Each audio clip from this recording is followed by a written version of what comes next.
who performing for the end of the show, I'm going to talk about boxing, that really highlighted the weekend.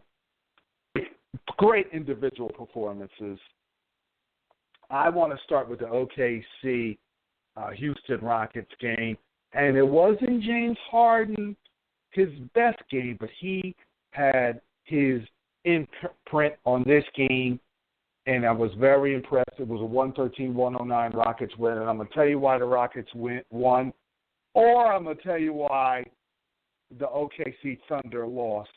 But before I do that, Coast to Coast Radio, sponsored by Chick-fil-A on 2319 Route 22 in Union. They have the best breakfast because there's breakfast now at 10 a.m. So if you're hearing this, get in your car. Don't go to those other stores. Drive to 2319 Route 22 in Union, New Jersey. I know people don't like to drive on Route 22, but, man, you have got to. You simply have to go and get the breakfast sandwich. They have the sausage biscuit. They have the bowl that I do love with sausage and hash browns, cheese, and egg, and it's cooked fresh. It's not like paper mache biscuits. The biscuits are good. The chicken minis are delicious. You never think about eating chicken, but you want to try it. You'll be hooked, and you'll want to go to 2319 Route 22 in Union at the Chick-fil-A, and you'll love me for it. Now let's get back to the NBA. This is why it was more like OKC losing the game. Let's just be honest. I love how the Rockets played because they got great bench help, and it's hard to get really good bench help on the road, but that's a sign that you're a team that's going to play in the Western Conference Finals on an opportunity to play for a championship. And I love what Mike D'Antoni's done. He's found his niche. He found his calling, this type of team. And Nene had 28 points. And Eric Gordon, who I believe is emerging as a star, and I really liked him. I wasn't sure about him in New Orleans, but watching him with Harden and his system, he's an X factor. He's the guy that gives Harden help. He's the guy that can go to basket, shoot threes, drive, dish.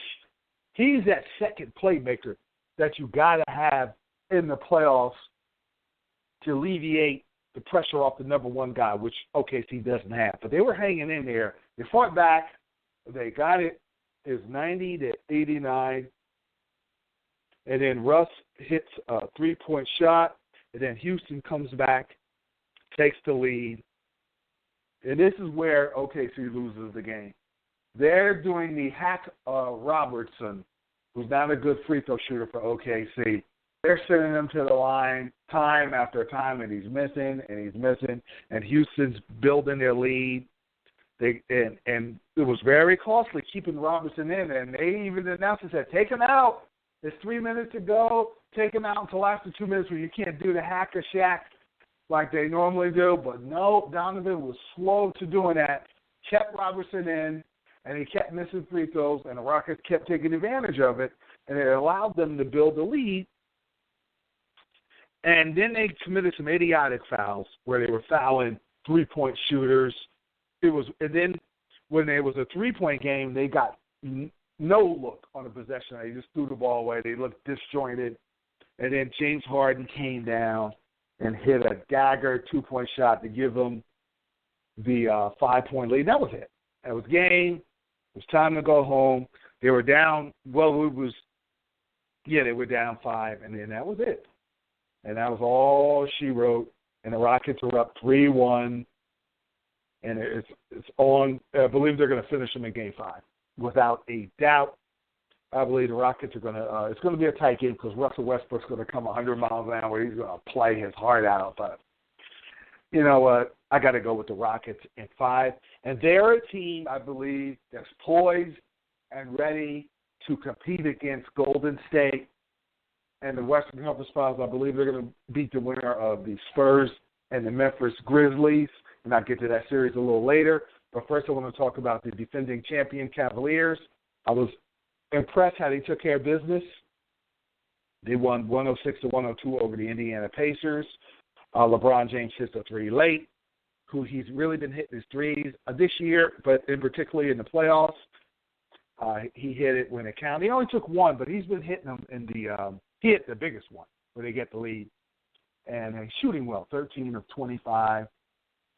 He had 33 points. But remember I told you need that second playmaker. And, of course, it's Kyrie Irving, who's more like a two-guard, isn't it? He's 6'2" or 6'3", and he looks like a point guard, but he's a two-guard because he's not a great passer, but he doesn't have to be because he's a terrific, uncanny scorer, with the best dribbler in the NBA. He can score. He knows when to score. He's got a killer mentality. He had 3 blocks. So he played the other end of the floor. He's just terrific. And then now they're getting Deron Williams, who they picked up. He's scoring a little bit. They're getting nothing out of Korver. They're really not getting anything out of their bench other than Fry and Williams. But that's all they need in the Eastern Conference because Tristan Thompson's going to rebound. What else do you need? And it is. And you know what it is? Of course, LeBron James all-time great. And I argued with this one guy on Facebook who senselessly said he didn't even need D-Wade. D-Wade's, to me, the third best two-guard to ever play the game. He's a little older now. Don't worry about that. He's just some legendary stuff. I want to see where the Cavaliers fall at the end of the year before I put LeBron James as far as the pantheon of all-time great stars. I need to see this 4th title. I need to see him beat a Golden State team or a Houston team that has stars that will come back at him. I don't think nobody in the Eastern Conference is going to be able to fight back against the Cavaliers. I think he's the big bad bully of this Eastern Conference. There's no Bird or Isaiah or Dr. J or Moses Malone. You're not going to run into that. You got an easy. You could skate, and now it looks like maybe Toronto could get Toronto or a Milwaukee winner. Milwaukee doesn't have the experience. They have the talent, but they don't have the experience. Toronto, there's no way. He mentally owns Toronto. And then Kyrie Irving owns Kyle Lowry. So if that series takes place, you pretty much know where I'm going as far as predictions are concerned. I would lean more toward the Cleveland Cavaliers. Now, Boston Celtics, Isaiah Thomas, balling in this game. The Bulls were down 18, came all the way back, tied the game, and then, my gosh, that little Isaiah Thomas took over, and I mean he took over. It was 65, and he went to work. No, they were down 2, and then he went to work, just driving to the basket, going right, getting in the lane, scooping in the lane. There wasn't a lot of rim protection. The Bulls don't have a great rim protector. So Isaiah turned the corner, turned on Michael Carter-Williams, dishing the ball to Al Horford, dishing it.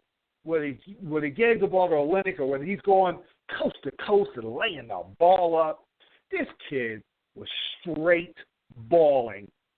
And the Bulls didn't have an answer for that. And without Rondo, it just changed the entire series. The Celtics were in trouble. With Rondo would have came right back after Isaiah Thomas. Now, Isaiah Thomas was scoring, and he was talking a little stuff to Carter Williams. Carter Williams was talking about him. It seems like there's some normality to Isaiah Thomas's life, being that it's unfortunate he lost his sister to a car accident, and he was his usual self yesterday as best he could. No one could really foresee you being 100% after losing your sister during the playoffs. But he played terrific. And then I believe Marcus Smart hit a huge 3 near the end of the game to put him up 9. And that was all she wrote right there. And I believe that the Boston Celtics will win Game 5, lose Game 6. I think the Bulls show some pride and steal Game 6. And then Boston closed them in 7. And the Rondo injury was the key to the... It's true. Yeah. Here, why don't I hold your paintbrush while you call them?